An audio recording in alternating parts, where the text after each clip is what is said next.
Good afternoon. For those of you who don't know me, my name is Bob Hutton. I came here from central Pennsylvania in 1977 to teach music here at Hoonah Schools, and I retired in 2009. I would like to thank the Austin family for asking me to speak about David's music lessons taught here through Hoonah Schools Community Education. I'd also like to thank Carol Williams for providing details and context. Carol was the administrator of community ed for decades, and she was the catalyst for David's contributions. Carol became the community schools coordinator in 1984 upon retirement of teacher Ken Wicks, the former administrator of the program. One of her first accomplishments in that role was hiring David to teach music lessons. Until Mount Bether became accessible by road, David commuted to town by boat, remaining in town every Monday evening to teach back lessons on musical instruments, primarily piano and violin. For those of us who live here, it's hard to imagine the effort and dedication it takes to deal with the vagaries of weather and the tides in order to simply teach music lessons. Both my daughter Ashley and I took lessons from David. He taught beginners and experienced musicians, youngsters and oldsters, pretty much anyone who walked through the door. And by the way, one of those who walked through the door was Jonathan Christ Tompkins, who until a few years ago was our State House representative. More than once, Jonathan commuted to Hoonah from Sitka via Juneau to take cello lessons from David when Jonathan was a high school student. It would be fascinating to know exactly how many Hoonah residents were taught directly by David and how many were impacted less directly. In fact, for those of you who are here at this memorial, let's find out right now. Everyone here who took music lessons from David, please hold your hand up. Hold it high. Leave the hands up. Leave the hands up. And now let's add those who had a friend or family member who took lessons from him. And finally, let's add all those who attended at least one of his student recitals. Look around you.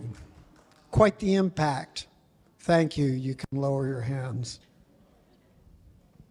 I consider David to have been my mentor, a person to emulate both musically and personally. He was a mentor as a music teacher. Not until I entered college did I have a music director who inspired in me the realization that music involves a push and pull, that true musicianship requires an artistic interpretation of the notes on the page. Imagine my surprise when I arrived in Hoonah as a beginning music teacher and discovered resident musicians who were the caliber of David and Donna Austin. David embodied musicianship. I don't think that there was an unmusical bone in his whole body. He could transport you simply by playing a scale. And if he made technical errors, I never heard them. Obviously, he left any mistakes on the practice room floor. He could have made his way in the world as a professional musician. However, I believe that he had a more personal, significant, and enduring impact on our tiny community as a teacher and a performer than he would have had on the wider world as a professional cellist. He was also a personal mentor for me. As a person, David was exceedingly compassionate, generous, patient, kind, and caring. Neither Carol nor I can remember him ever becoming angry or upset. He was consistently positive and encouraging. For me, he served as an enduring example of the personal qualities that are required to work effectively with students in the classroom. And he was humble. One year for his recital, there was a string quartet. Where's Greg? Note this, Greg. Ashley played first violin. I made an attempt at second violin. What was the second violin? A bad second violin? Is that what? Yeah, violin, yes. Ben McCluckey played viola, and David, of course, played his cello. It amazes me still that David genuinely enjoyed making music with our little group, and that he was able to overlook my obvious incompetence on the violin. Humble and forgiving indeed. You know, in retrospect, I find it remarkable that I never had the occasion to discuss David's Christian faith with him, and he never mentioned it to me. For me, he exemplified Christian values. He accepted people for who they were without judging. He did not broadcast his faith. He lived it. Thank you, David. I am so deeply grateful to have known you.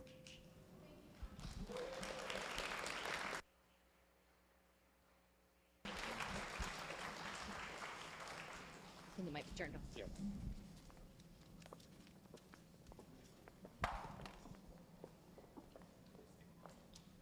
Okay. Thank you. Thank you.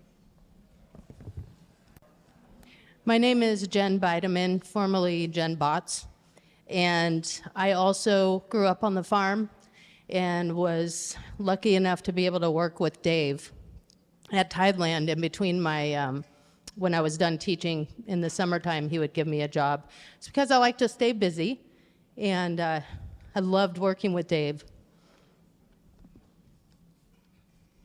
I am honored and humbled to speak on behalf of the city of Hoonah. We would like to give our sincerest condolences to Dave's family and friends and to the community that knew and loved him. Dave was a passionate man, a gentle man with a community mindset. I've done a lot of reflecting this past month on Dave and his involvement in Hoonah. He was intertwined in our little town in so many ways. Several of our city departments relied heavily on his expertise in fixing hydraulic hoses. When I asked the department heads about their memories of Dave, they all shared the same sentiment. He did everything he could to accommodate their needs and was very reliable. Our harbor master, Andy Gray, remembers a few years back having trouble with the hydraulic hoses on our travel lift. We all know how essential this piece of equipment is. He called Dave, who dropped everything he was doing on his day off to get a ride into town from the farm and make the lift operational again. Our city office staff got to see Dave at the end of every month when he would come over to buy our cash from us for his ATM machine.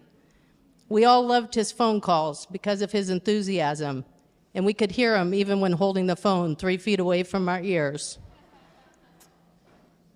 I remember the last phone call I received from him when he had gotten up to Anchorage for treatment, and he was still working on Tideland business even while being sick. He was concerned about making his payment for his monthly sales tax, and I remember telling him that he needed to just worry about himself right now, not the store. But that's how he was, though. I knew Dave on a personal level, having lived out at the farm as well, and working for him at Tideland during the summer months when I wasn't teaching.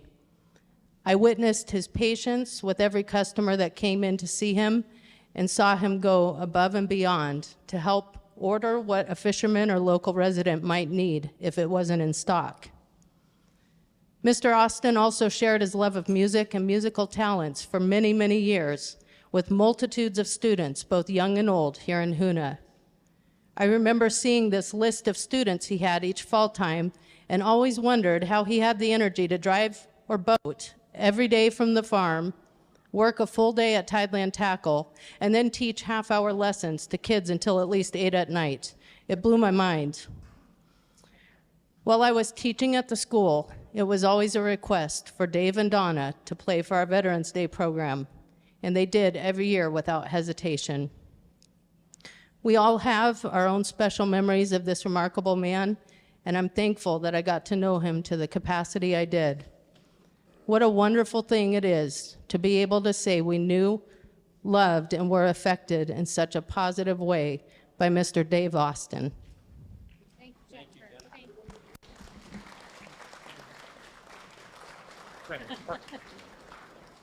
you. Just stand over in the middle. Would you rather stand in the middle? Go for it. Hello. Oy. My name is Jack Lee, and if you lived in Hoonah long enough, you wore a lot of different hats. And Dave was Tideland Tackle. He sold fishing gear, he sold hydraulic gear, and like Jen said, he dropped everything when you needed something. And one time I went down to get a hose, and he wasn't feeling good, so he didn't come into work. But his granddaughter called him up, and he said, "Who?" She said, "Jack Lee." He said, "Oh, tell him to go get what he wants and bring it to the front desk, and she'll look it up and he could pay." But that was Dave. But in 2022, I lost a nephew. And I was making out a program for him.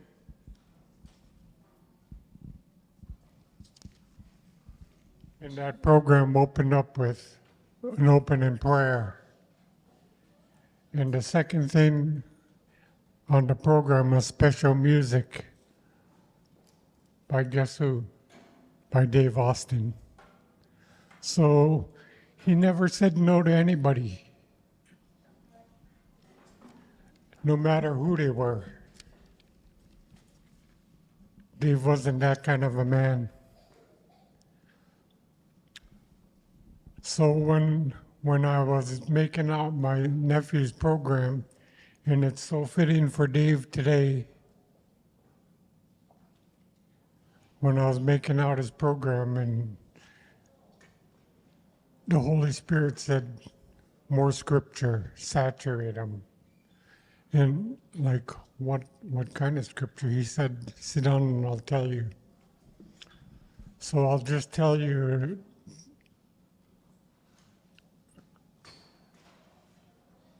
the address for the first one. It starts off with Jeremiah 24:14. It says, "Now fear the Lord and serve him with all faithfulness. Throw away the gods your forefathers worship beyond the river and in Egypt, and serve the Lord, to slander no one, to be peaceable and considerate, to show true humility towards all men. The one who sows to please his sinful nature, from that nature will reap destruction. The one who sows to please the Spirit, from the Spirit, will reap eternal life. Enter through the narrow gate, for wide is the gate and broad is the road that leads to destruction, and many will enter through it. But small is the gate and narrow the road that leads to life, and only a few will find it." Jesus Christ is the same yesterday and today and forever. Therefore, confess your sins to each other and pray for each other so that you may be healed. The prayer of a righteous man is powerful and effective. How great is the love the Father has lavished on us, that we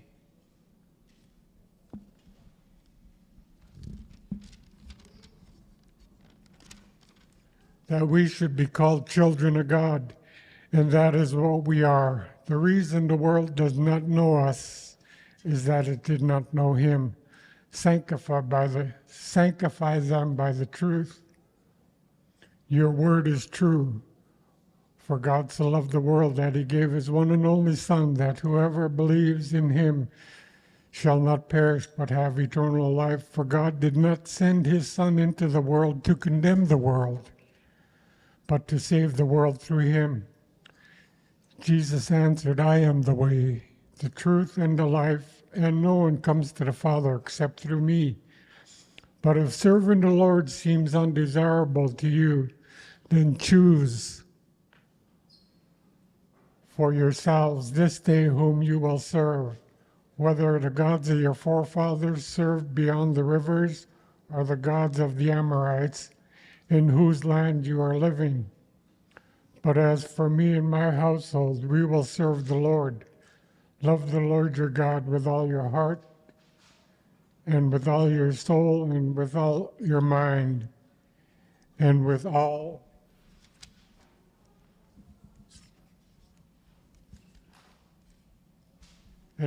your strength. The second is this: love your neighbor as yourself. There is no commandment greater than these. And you know, there's only one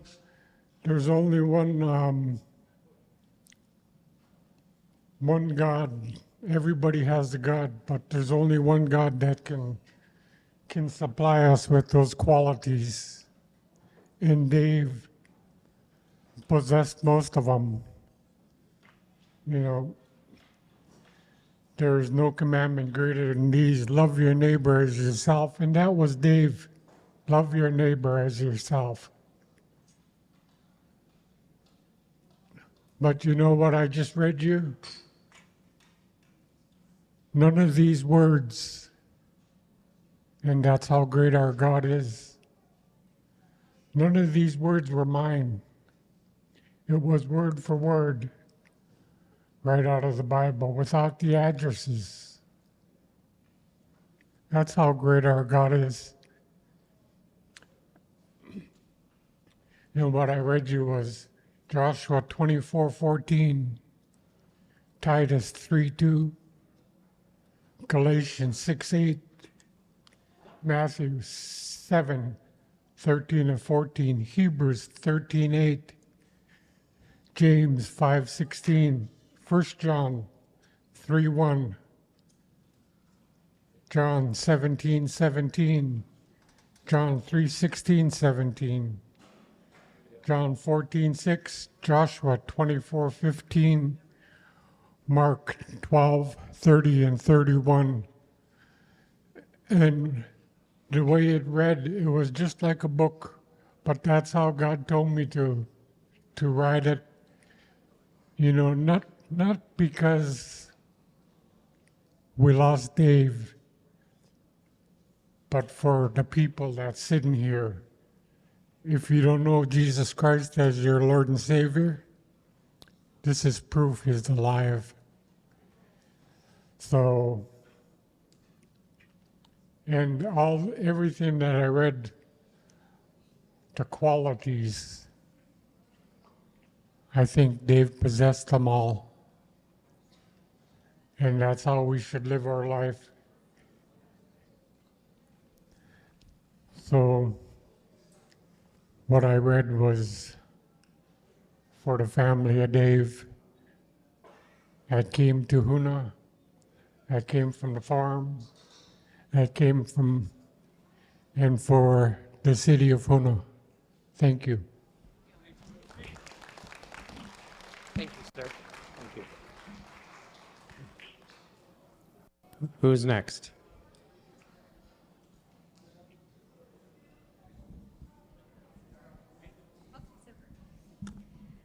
Hello, my name is Terry Budke, and I lived in Hoonah for 34 years. My first interaction with David was I was an aide in the kindergarten room. This was like back when your brother Bob was the superintendent or principal, and he hired me I had no skill, okay? But David, that's where David would come and teach his piano lessons and his violin lessons. So I'd be in there after school, and David would come in. And Jen, wherever you are, I think I know part of the secret of how he could do what he did all the time was David would come in and he would have a bag full of cookies and candy bars. And I mean, like, I'd be like, whoa, dude, like, are you going to eat all that? And he'd have a student and then he'd eat a bunch of candy. Then he'd have another student and he'd eat some more candy. And I was always just like, I thought those people out there were like healthy and they didn't eat sugar and stuff. I don't know what's going on out there. But anyway, my last interaction with Dave was the day that him and Donna left Hoonah. The day you guys left on the ferry. And they asked us to come up and spend some time with them upstairs at Thailand. So Chris and I did. And they wanted us to pray for them. So we did. Because we believed our prayers that we prayed, we didn't know that would be the last time that we would see David, right? But it was the last time that we saw David. And so I count myself blessed to have known him all these years in Hoonah. And Donna, you too. You were a blessing to us. I never did take lessons from him. I'm super untalented that way. But my kids did, and my grandchildren did. So praise the Lord. Thank you, Terry.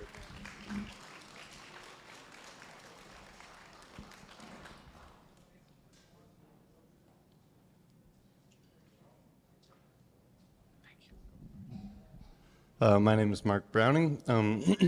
My words will be brief because the time I spent with Dave was brief. But I will say one thing that's very important to me, and that is I'm so humbled every time I go out to Mount Brother Bible Camp. And I'm just so blown away. And every time I met Dave out there, at the feeling of like a warm naivete that I got, because the wisdom that was shared with me every time I went out there and every time I go out there is so powerful. And so thank you, Dave, and thank you for Mount Brother, because I have no doubt that you will all follow in his shoes. So thank you, all of you. Thank you. Thank you.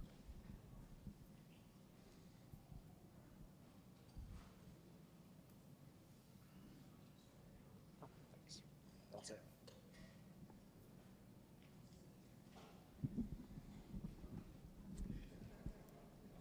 Sister Judy. Thank you. I'm Judy Clark, and I've lived at Game Creek for a long time, and I've known Dave and Donna for almost 50 years. Donna and I taught kindergarten together back in Massachusetts for a short time. But I did want to say regarding Brother David that I had written out in my journal all the things that David did for us. This was like 2 or 3 years ago in Thailand, because at that time we were talking about closing it down. Wasn't that profitable. But I said, you know, there are many ways in which it is very profitable in the community. And I said, one of them being, for us, somebody to take the mail in every day and pick the mail up. And there's Russell. I said he was the town man.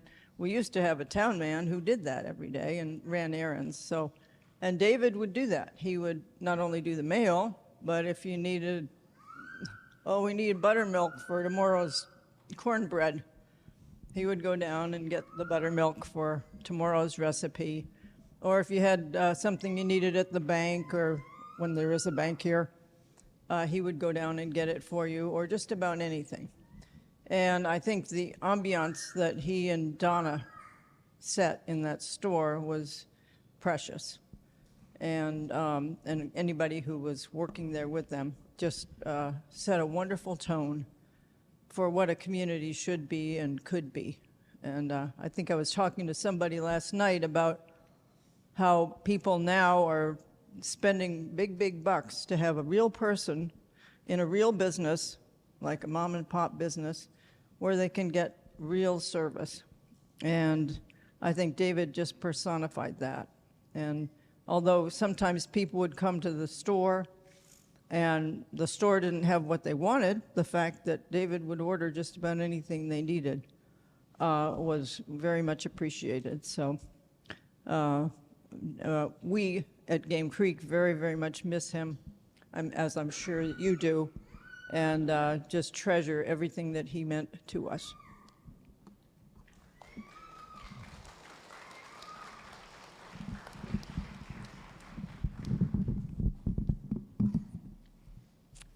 Hi, my name's Sue Tyler. I don't know if I can get through this or not.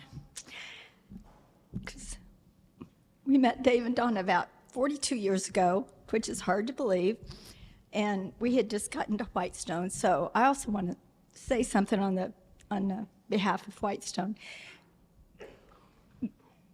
Anyway, we were camping out, and while they were getting camp ready, and I looked out the window and what is that I see?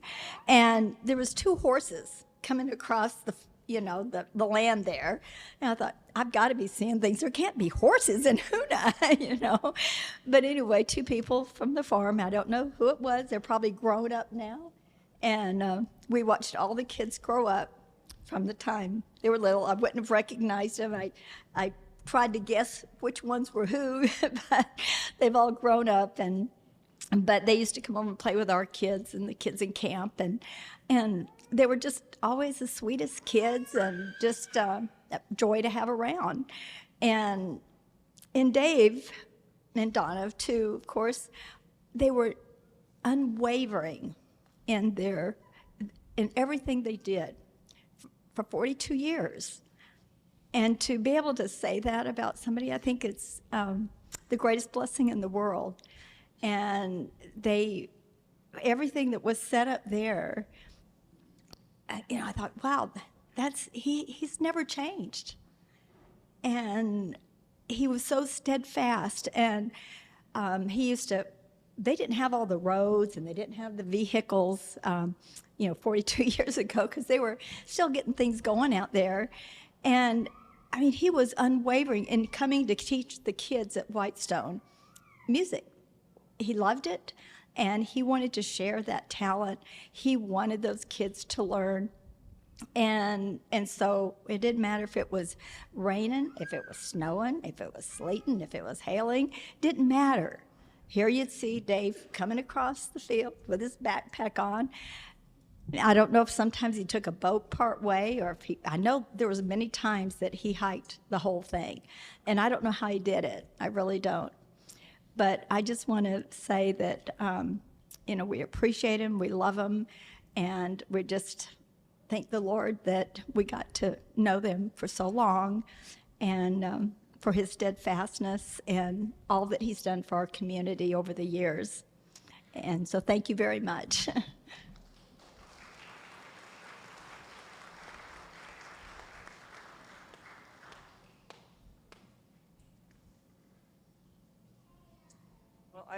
I forgot a story that's a classic, and I call it the Over the River and Through the Woods story. And we run a couple businesses, and I had written out some checks, and I said, boy, this is a lot of money I'm sending out today, but, well, I know it'll go through. So we took it, put it in the mail pouch in a Ziploc bag that was zipped, and it was winter, and Brother David was going in by snow machine. So, and everybody said, well, Brother David has a hot foot when it comes to cars and a cold foot when it comes to snow machines, which I guess is supposed to be the opposite of the way it should be. Anyway, so Brother David, when he was trying to cross the stream, I guess you can kind of jump your machine if you're got a hot enough foot. Well, I guess his foot wasn't quite hot enough, and the snow machine ended up in the slough. Well, in the slough, and it sunk right to the bottom. Fortunately, he was able to get off of it beforehand. And I said, what happened to the mail? Well, I don't know. Everything's on the snow machine. It's under the water. I said, is there any way we can get that mail back? I don't know. Well, somehow when they raised the machine up a few days later, here was the soggy bag, and the Ziploc didn't work in keeping everything dry after that period of time. So I took the soggy checks out of their envelopes, and I said, oh my. I said, you know what? I said, this would make a really good story. I bet you anything. If I write a little note with these checks and tell them where they went and how, where they've been, they might actually cash them. So I did. First I took them out and put them around the hearth and dried them out, and then remailed them, and every single one of those checks cleared. So, but anyway, that was just an example of David doing his best for us, and even when it didn't work out, it worked out.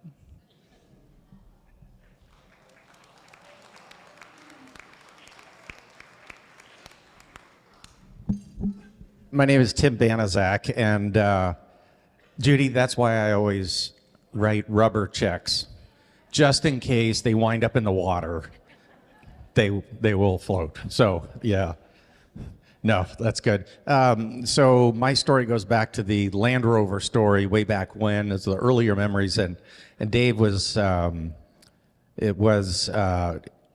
music school and with my folks in the music school area, and my first memory was in Hartford, Connecticut, where they were at.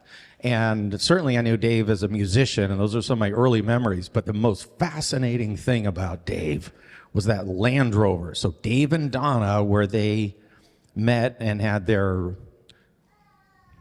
think it was the folk waltz where you were trying to stay warm, or so he said.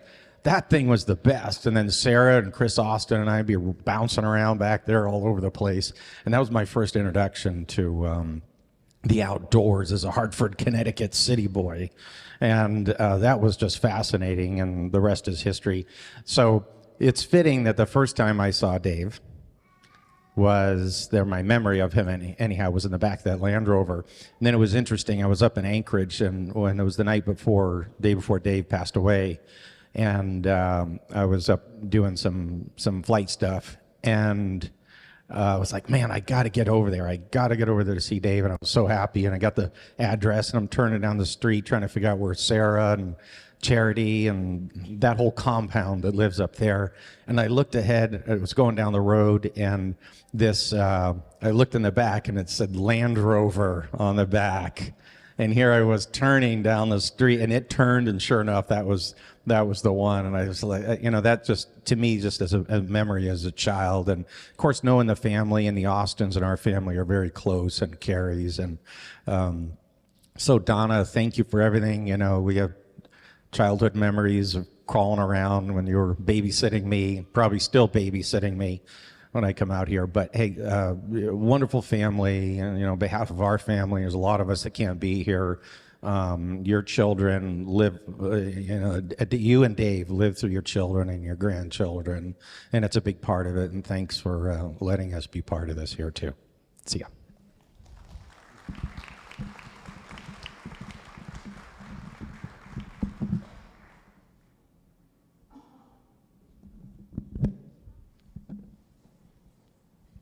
I want to share a fun moment. Thank you. How many of you, I guess the older people, used to watch Superman shows? Okay, or cartoons or something, but the Superman, he was the mild-mannered reporter from the Metropolitan Daily, and then he would go and, I don't know, how did he change his clothes, but suddenly he would appear in his Superman phone booth. He'd go in the phone booth. Okay.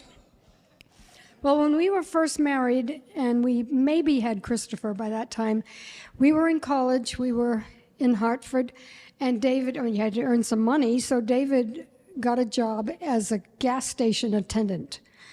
So he would go and after school, and he would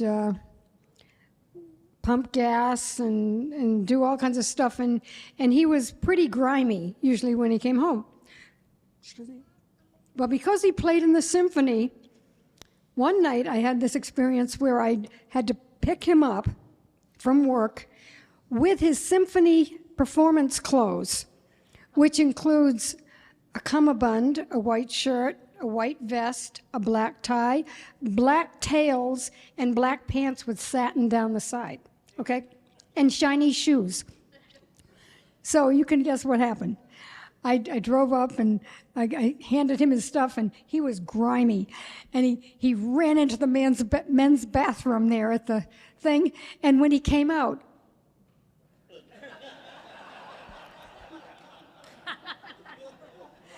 it was a Superman moment.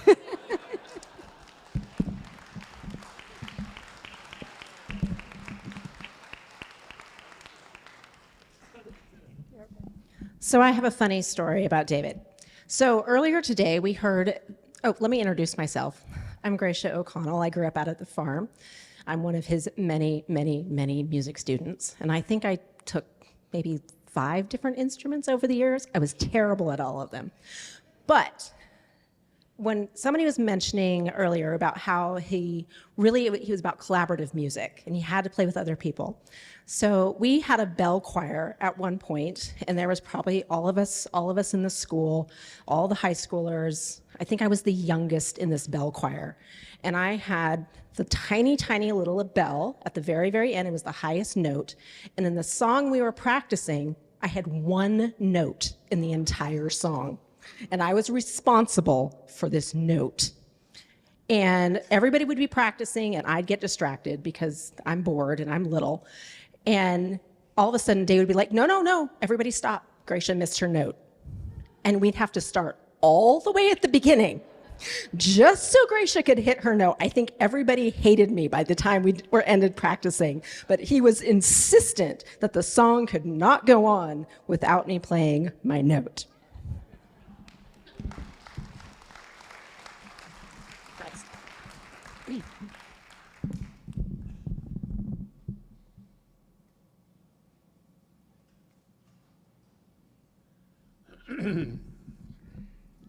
Hi, my name is Bob Clark. I was going to get this thing off here. I've been out there at the farm for a little while, but that one note could be the most important note that you play. Everybody's got one note to play, and there's a time for it, and it's right now, while you're alive on this earth. And David played those notes. Judy and I were fortunate to have Dave and Donna as our closest friends out there. We were privileged to that. Excuse me, I am this way, okay. And had some wonderful times, tons of stories, you've heard lots of them. I'll start off with a good hunting story, why not? We were up at 8 Fathom Bight. I took my boat up there, tied to the dock, ran across the bay, dropped David off here, dropped someone off here. I went back to pick him up, and he was down a little early. I said, David, he didn't have a deer. He says, I walked up in the woods, walked up to this great big tree with a big hollow in the roots, and this big bear came out and said, whoop. He said, so I went back down to the beach. I said, David, you did the right thing. You know, you understand the language of the bears. And there's just so many stories with David and Donna.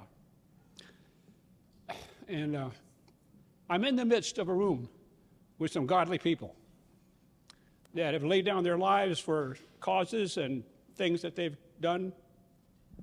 Bob Barton, the life that he's put down here for his people, to spreading the word of God, to be examples. And I could say that David Austin is one of the finest men that I've ever known. There was no guile in his mouth. And I just thank the Lord for that. And I thank you for that time of sharing that.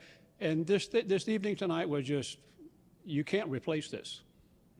The time that the kids have put into this thing is, I'd like to give them another applause for what they've done, the effort. Thank you.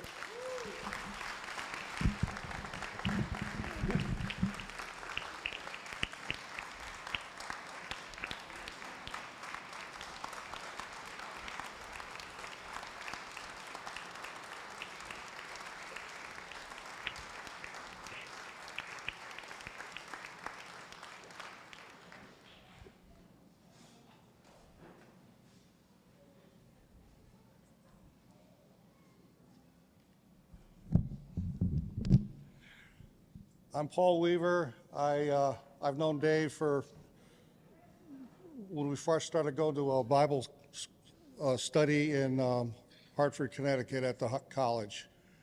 I was in the business school. Okay, I was in the business school. They were in the music school. Anyway, we got together, and I went to our movement was getting started and whatnot, and I went to another farm in the process, and for a couple of years, and in that time, they had bought the Ware farm. He was with two other people, I guess, Lenny Benazak and Dave, and they ended up buying this farm. So anyway, I was asked to go back a couple of years later to help them there. So one of the things, I came there and hey, Dave, I said, man, you got a place here. And he had a whole bunch of people. He says, man, I need help, you know. I said, well, I'll help you out. I can help you with that. And so I says, I had just been on a farm and I knew about a sawmill. I'd worked on one. I says, well, he said, what do you want to do? And I said, well, you know, we're going to need a mill. If we're going to be moving, you know, that was our intention, is to buy some property in Alaska in a few more years. And they also had a lot of trees there at the property. And I says, well, you know, and you got a lot of people here. I mean, let's start looking into the sawmill thing. He said, well, okay, let's start working on it. So he encouraged me to move along on that idea. And we went and visited different sawmills and whatnot and kind of getting the idea on it. And then one of the brethren there at the farm heard about, I guess it was my complaint about, you know, we got all these trees here and all these people, you know, we need to have something here and we can produce our own wood, you know. So he came back one day from work. He worked for the telephone company, and he was setting up some lines in a, you know, out in the rural area. And he saw a sawmill in the backyard, and he talked to the guy about it. And the guy says, yeah, I had that thing for many years, and you know, I don't need it anymore. I'd like to sell it. So this brother came to me and Dave at night, and he says, you know, I saw a sawmill down there the other day, and Brother Paul's complaining about wood. Why don't we just, I'll buy the sawmill for him so we can shut this guy up, you know, about the sawmill. So me and Dave went down there and looked at it, and we had a draftsman in our church there, and he drew it all out so we knew how to put it back together. So I put the thing back together, brought it to the farm, you know, and I didn't know squat about sawing wood, you know. So anyway, what happened was I started sawing with the thing and the engine blew up. So anyway, I says, well, I better start looking for an engine. So I started looking for an engine, and, you know, of course, they never had any money to pay for anything. So I went to the guy there at the sawmill, and I says, look, how about if I work here for a month for this engine, and I'd like you to teach me I'll be the off-bearer here, and I want to learn how to saw, you know, for 4, 5, 6 weeks, whatever it takes to do, you know, whatever you feel. So I worked for this guy for about 6 weeks and got this engine, but in the meantime, I learned how to saw, at least to get started, you know. And so then I came back, and then Dave was there. He said, yeah, so we worked together because I needed men there, 4 or 5 guys to work with us there at the mill. So we worked together for 2 or 3 years, pretty much with the sawmill operation together. And then we bought the property was purchased up here at Hoonah and Haynes, and the farm was going to be moving out the next year to come up here. So by then we had sawed, I'd been sawing for about a year there, and we had a business. You know, we actually finished sawing for the needs of the farm, which didn't take that long, and we started selling lumber and sawing wood for other people. Well, anyway, we got the mill set up to come up here, and Bob and Judy had come up from Florida that winter, and that was a miracle in itself because he had just get out of the Army. And he had actually worked in Ketchikan before this, so it was kind of his, it was a gift from God, because this farm was moving right to the area where he would like to live. And so anyway, that's what happened. We moved the sawmill up here, and then we started a second sawmill, and Dave stayed there at the farm and got the second one going. Well, I came up here and set up the sawmill at Game Creek and built, was here for 2 years. And then the following year, the second sawmill went up to Haynes in 76. And I went up there for a period of time and helped them set it up there 3 or 4 times. And then they got a third sawmill going because they had a going business. And Dave was down there at the farm with 150 people yet. And so they got a third sawmill going. And then, one of the guys they were running the sawmill, and the guy got killed in the sawmill. And that was really unfortunate, and it kind of shut the whole thing down. They just forgot, they just didn't want to do it anymore. So it was sitting there, and I came back from Alaska. My wife got ill, so I came back east for a little bit. And our church had bought some property in Georgia, and they were going to take that third sawmill and the equipment there down to Bowman's Mill in southern Georgia and start another farm. It was just vacant land. So he got down there, and they went down there, brought the sawmill down, and they were having some issues with it and whatnot. And I was in Minnesota at the time running a sawmill, and he kept calling me up about it and whatnot. And so finally, it was getting about 25 below zero, and I was getting unemployed. So I ended up volunteering to come down there for a period of time and help them get the thing going. When I did that, he says, well, I'd like to go to Alaska, why don't you take over this? And I said, okay. So I had my experience up here.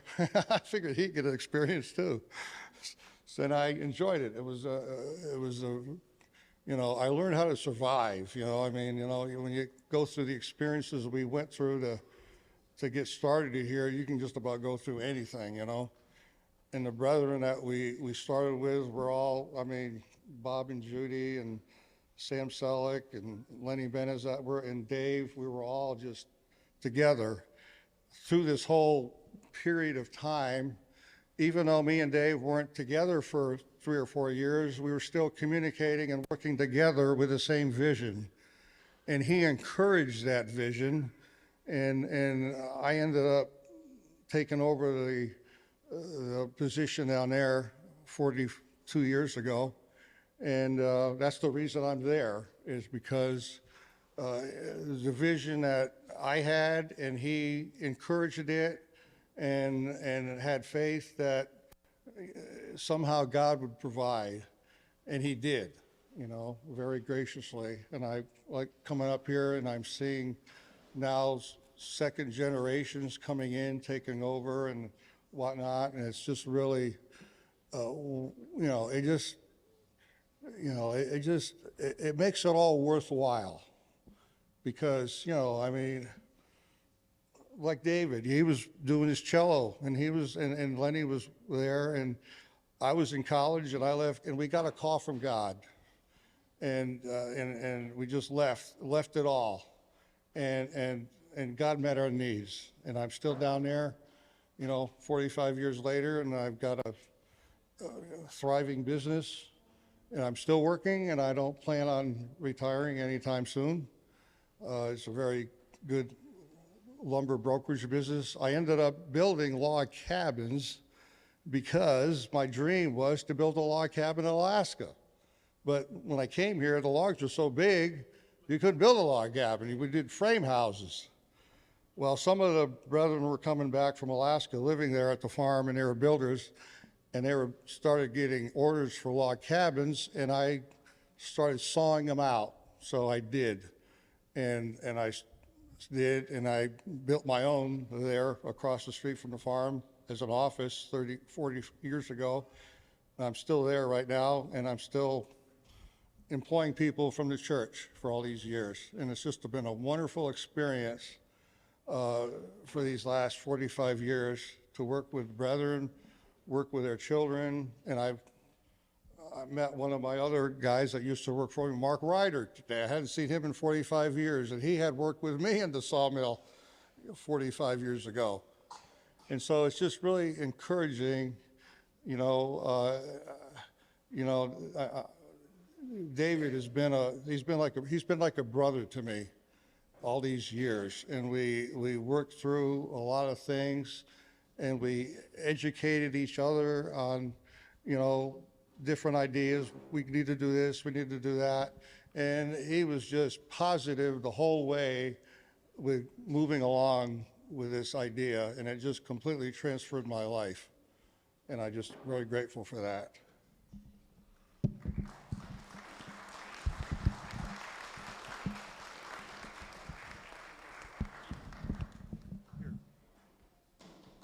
Pretty tough act to follow. I'll be real brief. My dad owned the hardware store over in Elfin Cove, and I heard one of the kids today say something about the man and the legend. I'd heard about Mr. Austin for years before I ever met him, and I had my dad and 6 uncles were all commercial fishermen, and I just want the family to know that the fishing fleet that used to fish on these outside waters from Ketchikan to Kodiak all know where Tideline Tackle was. They had a reputation that if he doesn't have it, he'll order it for you, he'll fix it, and come back and pick it up. The first time as an adult that I saw him, I was up here for a wedding. I was stationed at Fort Benning, Georgia. One of the farm gals got married. I think it was Miss Bideman, actually. And I come up for the wedding. And I flew to Hoonah. My cousin Scott was going to pick me up from Juneau on the way to Elfin Cove. And I had to pick up freight from Dave to take to Elfin Cove. And I walked into the store in a full Army dress, Army officer uniform, class blues, with a beret on, clean shaven, and said, "This kid." And he kind of looked at me and was like, "You're a little clean cut for one of the Lewis boys from Elfin Cove, aren't you?" And I was like, "Well, I didn't come from Elfin Cove, I came from Fort Benning." And that kind of initiated my relationship with Dave. When I brought my family, my wife and kids over here, he was one of the very first people in Hoonah to welcome us here. We got the little store across the street from the Tideland. My kids went out there and played, went out to all the holidays, and he's the perfect neighbor. And as I look out today and I see his kids and his grandkids and the legacy that one man made on this entire region is astronomical. And I just want to thank the family for sharing him with us, because even in my family, there's 3 generations of people that got to know Dave and all look up to him. Everyone's already said everything I could say about him, but I just want the family to know that it's not just right here in Hoonah. It's a regional thing. It goes from one side of the Gulf of Alaska to the other. And he'll be sorely missed, and thank you for sharing him with us. I know everybody's tired, so I'll get off the mic.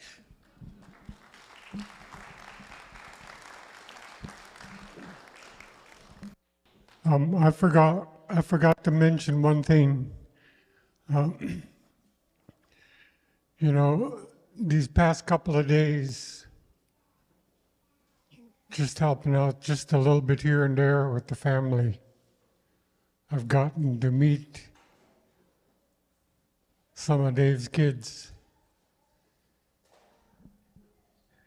And it was a real pleasure meeting them, because it says right here,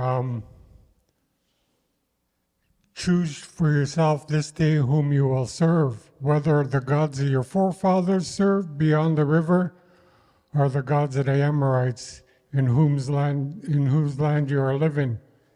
And this reminds me of Brother Dave right here. And just knowing Dave and knowing his his kids for the last couple of days, you know, and I really don't know him, but I met him. And this is what I seen and what Dave would have said. But as for me and my household, we will serve the Lord.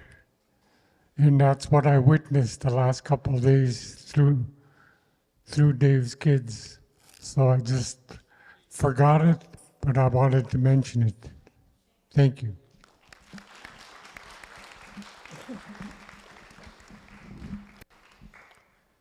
Thank you all so much for coming. It's been a real blessing to have you all here. Any final remarks?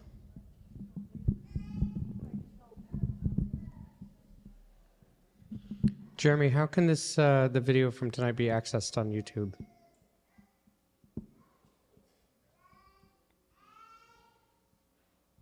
Okay, Jeremy is not in the house. Oh.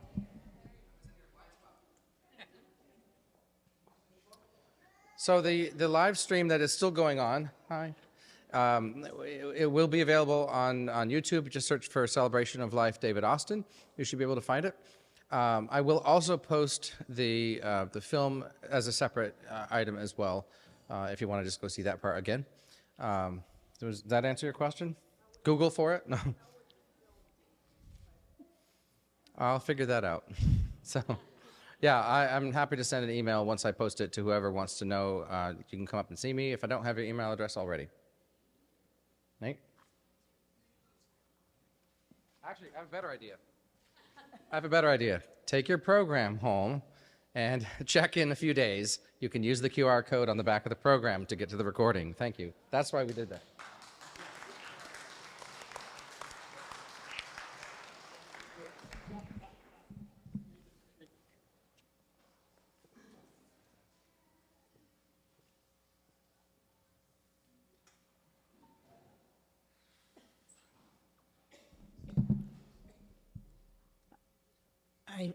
I find that David and Donna were very important people in our community. They're an asset.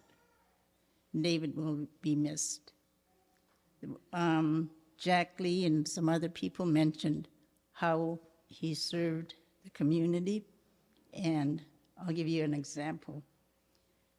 My grandsons and their mother came, and we went out to go trout fishing. One of the rods kept, the line was old, so I took it to Dave and I told him just to put a whole new fishing line on. And I told him, well, just whenever you have time. And he said he'll have it the next day. I know he's busy, and I didn't expect him to call me and let me know that he had the rod and fishing line done. David will be missed, and I thank Donna and David for being a good part of the community.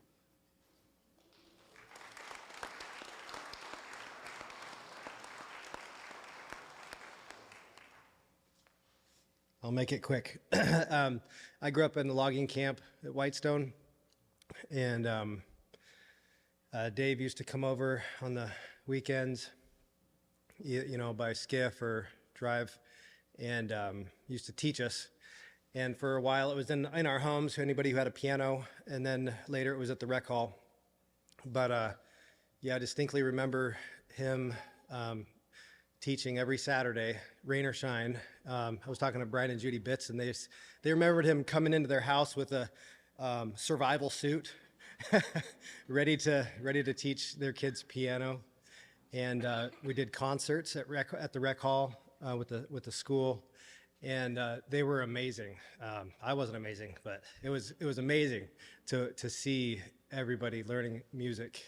And Dave and Donna would do their duet up there and demonstrate. And I just remember as a little kid seeing his fingers just when he did stuff on the piano, just to see them fly across the board. And it was excellent for me to learn how to read music a little bit, what little I did learn, and it gave me an appreciation for music.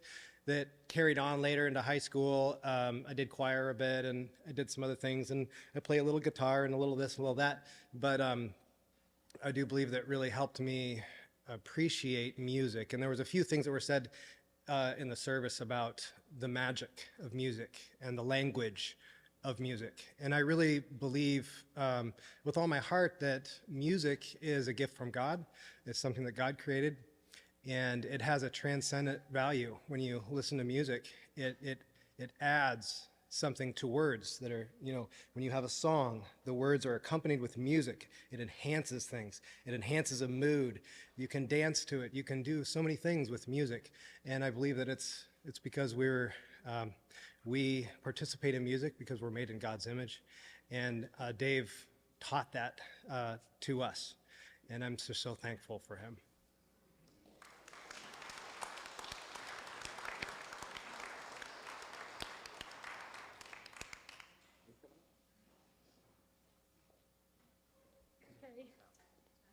Lasty last. I don't want to say goodbye to everybody, and thank everybody for coming, because it seems so formal. It feels like we're family here. And I will say this. Some of you know that some people are visionary, right? Some people actually see visions. And I'll tell you about a vision that someone had for David before he died. And it was given to me so that I could digest this also. The woman saw David in heaven. I didn't tell my kids about this when I first got this. They saw David in heaven, and he was conducting symphonies. And he was building choirs. He was writing music. And they said that the sound of the choirs singing was so heavenly, so out of this world, that she couldn't put it in words. It was so incredibly beautiful. So David was extremely busy, doing way even beyond what he could do here. What do you think? I'll take it.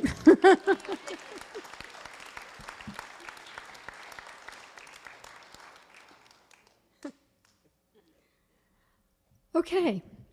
Nathan has announcements when you're ready. There are announcements? When you're ready.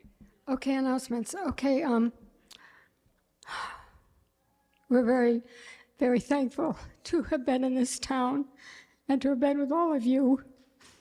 I'm very thankful. It's been rich. Because Hoonah is a big city, a little city with a big heart. I believe it. Little city with a big heart. Yeah. Thank you for your love and care for him, like I said before. Okay, other announcements? Yeah.